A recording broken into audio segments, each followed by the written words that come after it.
Hello అండి, ఇగో పచ్చి చింతకాయ చారు చేద్దాం అనుకుంటాను. ఇవాళ చూడండి, చింతకాయలు 4 పచ్చిమిర్చి, టమాటా 2 వేయ, ఒకటే ఎత్తా.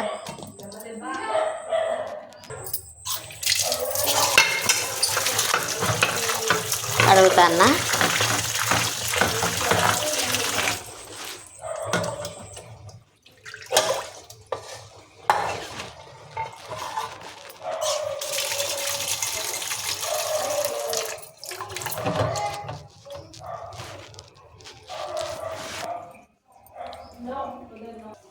పొయ్యి మీద పెట్టిన చిన్నగా సిమ్లో పెట్టి ఒక చిన్న గ్లాసుడు వాటర్ పోసి పెట్టాలి.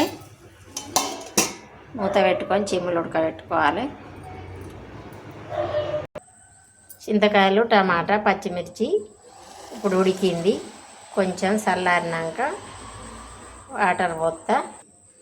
లోపు ఒక 3 ఉల్లిగడ్డలు, 3 పచ్చిమిర్చి కట్ చేసుకుంటా. అవి చల్లారేలోపు టమాటా, మిర్చి ఇవి ఉడికినాక ఎట్లా విసుకాలి. ఇవన్నీ పచ్చి చింతకాయ ఇవన్నీ మొత్తం మెత్తగా వాటర్లో చింతపండు విసికినట్టు విసుకాలండి. పిసికి ఒక గిన్నెలా డబోసుకోవాలి.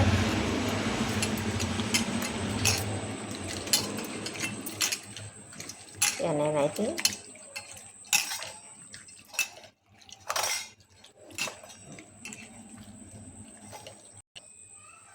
ఇప్పుడు మెత్తగా విసికిన కదా, చింతపండు విసికినట్టు ఇక జరడ బేసన్లో పోసి ఒక గిన్నెలో పోసుకోవాలి.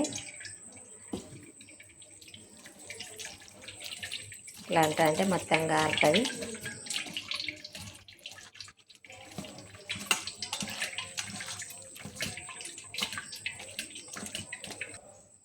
పచ్చి చింతకాయ చారు అయితే విసికిన్లో పోసుకున్న. టమాటా, పచ్చిమిర్చి అవన్నీ ఉడకబెట్టి మొత్తం పిసికి పోసిన చారు చింతపండు విసికినట్టు. ఇక 3 ఉల్లిగడ్డలు కోసి పెట్టుకున్న. ఇక పచ్చిమిర్చి 3 అయితే ఎండుమిర్చి తీసుకున్న. కొంచెం మెంతాకు తీసుకున్న తాలింపుకి వేయడానికి. అయితే పొయ్యి మీద పెట్టుకున్న.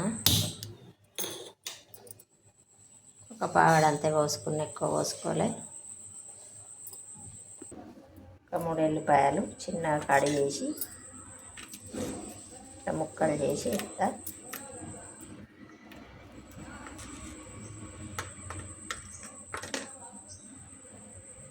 ఎండుమిర్చి వేసిన. ఇక 3 ఎల్లిపాయలు,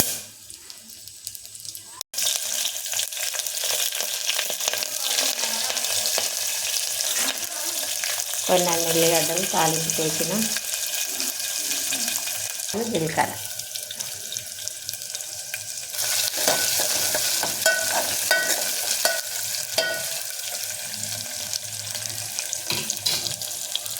మెంతాకు వేసిన.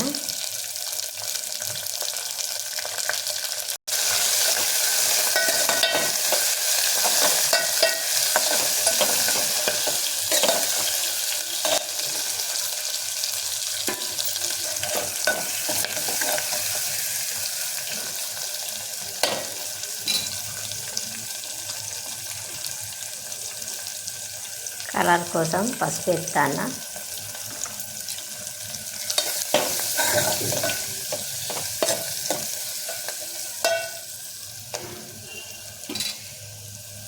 ఇప్పుడు ఫస్ట్ తయారు చేసి పెట్టుకున్న చారు ఇలా పోస్తాను.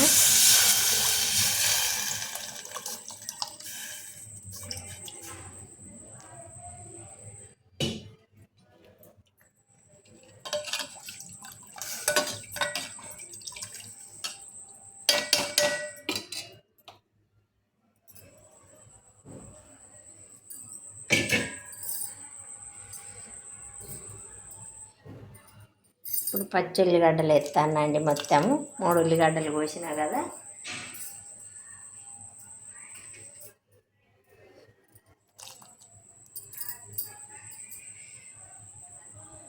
పచ్చి చింతకాయ ఉల్లిగడ్డ చారు.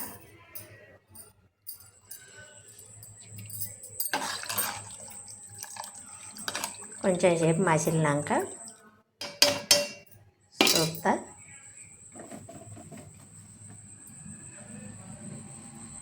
సరిపడా ఉప్పు,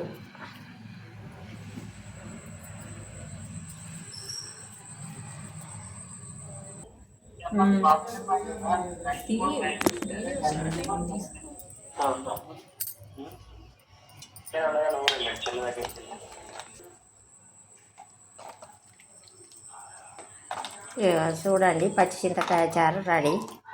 అన్నం వేసుకొని తింటాం. మసిలింది. పులుపు ఎక్కువ ఉంటే వాటర్ ఎక్కువ పోసుకోండి. మీకు నచ్చితే ఏదైనా పచ్చి చింతకాయలు దొరికినట్టయితే మీకు నచ్చితే చేసుకొని తెచ్చుకొని. బాయ్ అండి.